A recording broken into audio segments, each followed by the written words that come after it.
This is the Personal Branding Success in 10 Minutes podcast. I am your host, Kaitlin Zhang. And I am your host, Danielle Bardowell.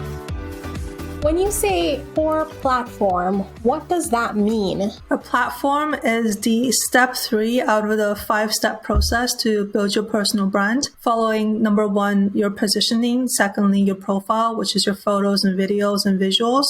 After you've understood your messaging, positioning, and have some visual content, it's time to think about building your platform. What I call platform is thinking of it as a theater stage where you showcase you. And for most people, this is going to be your personal website. For some other people, it could be your core social media platform. For example, for a YouTuber, their core platform where they showcase themselves might be YouTube, their YouTube channel. Someone else who is starting out in their career who hasn't quite had the a budget or the time to build their website yet, then that could be their core platform could be their LinkedIn. So LinkedIn is free and it's more easily put together than a website. So think about your platform as the place where you want people to find you and learn about you.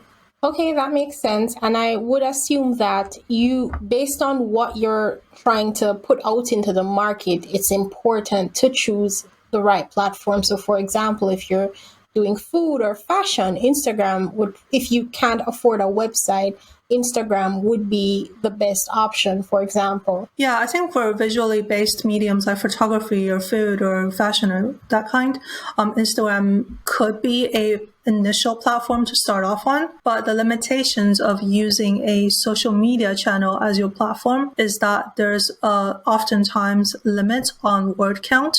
So for example, you can only upload one profile photo as your main photo, really, for your face. You have only, I don't know how many characters to describe your brand. Sometimes it's just not enough. Sometimes you need to have a website that's got a dedicated page to say all your experiences and your story. With a website, you get a lot more freedom to say as much as you want in the way that you want. On a social media channel like Instagram, you have very limited space. So I wouldn't make it your core platform after you've launched your brand. I think moving on from that to have your own website or having YouTube is a little bit better. They have a little bit more room for you to write about yourself. LinkedIn, a little bit more room. But ultimately, I think having the website is probably the best thing that you can do if you can manage that. So what are some examples of platforms?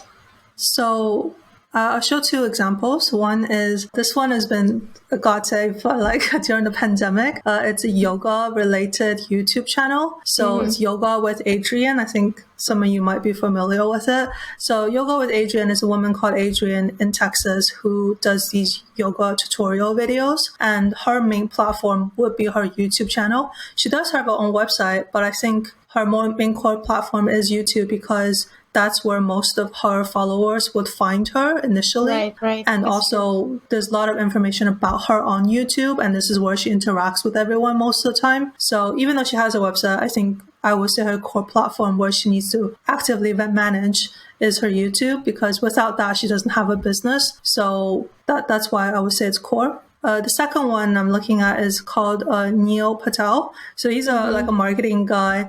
His target audience will be looking at his website, learning about who he is, and also he writes amazing blog posts on marketing. So looking at those blog posts will probably be where the people will find him and where he will add value to others and where he will continue to update and engage with the followers. Of course, he has social media too, don't get me wrong. But that's true, because he has a good Instagram. Oh yeah, he has good Instagram, he has good LinkedIn. I think he writes on Medium, which is owned by Twitter as well. So he has all these other channels, but ultimately what Neil wants is for people to visit his website and for them to sign up for his email newsletter, which wouldn't be as easily readily available on other social channels. Yeah, exactly.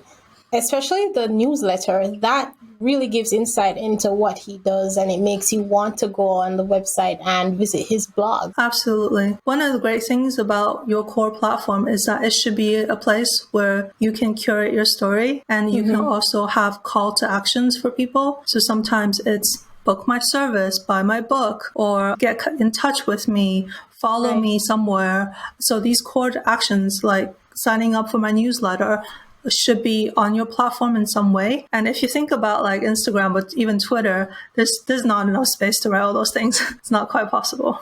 No, it's not. So Kaitlin, what is your main platform? That's a great question.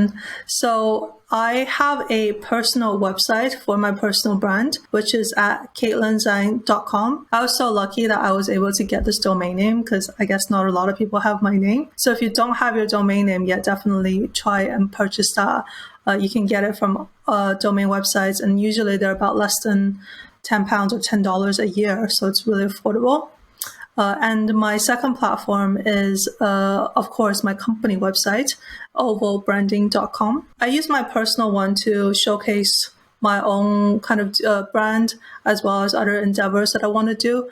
In the future, I'm thinking about adding things like maybe some art that I'm working on or some more creative adventures. Ooh. But Oval Branding is still going to be kept mostly for kind of corporate side of who Kaitlin is as a business owner, as an entrepreneur. So having those two main platforms on my website has been super useful to me, and I wouldn't use anything else other than my website for the platform. Okay. What are the things I need to identify about my brand before I choose my core platform, though? Yeah.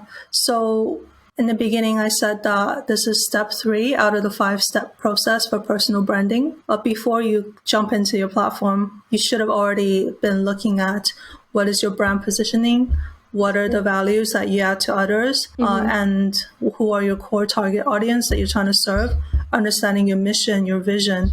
So all the things that's related to your brand positioning should be really clearly identified. And then having some visuals to put on your platform, right? You need an idea of your color scheme, perhaps a logo, photos of yourself, headshots, different pictures of you.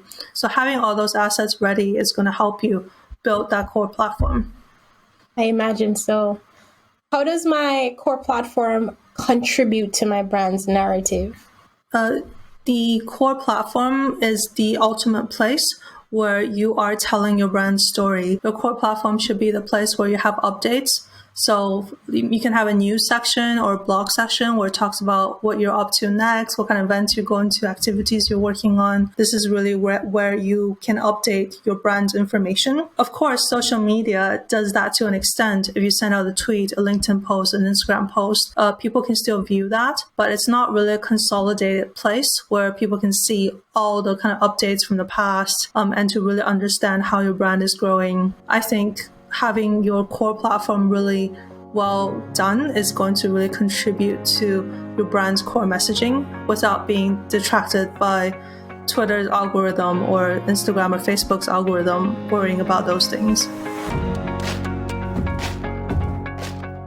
So the main takeaways for today is that your platform is the core place on the internet where you showcase your brand. Takeaway 2, your platform can be your personal website, LinkedIn, YouTube, Instagram, or any other website or social media channel, although I think personal websites are the best. Number 3, your platform is the first place you want visitors to go, and you want them to keep in touch through your core platform. Your actionable next step is to choose your main platform and think about the improvements you can make with it now that you understand the importance of having a core central place for your brand.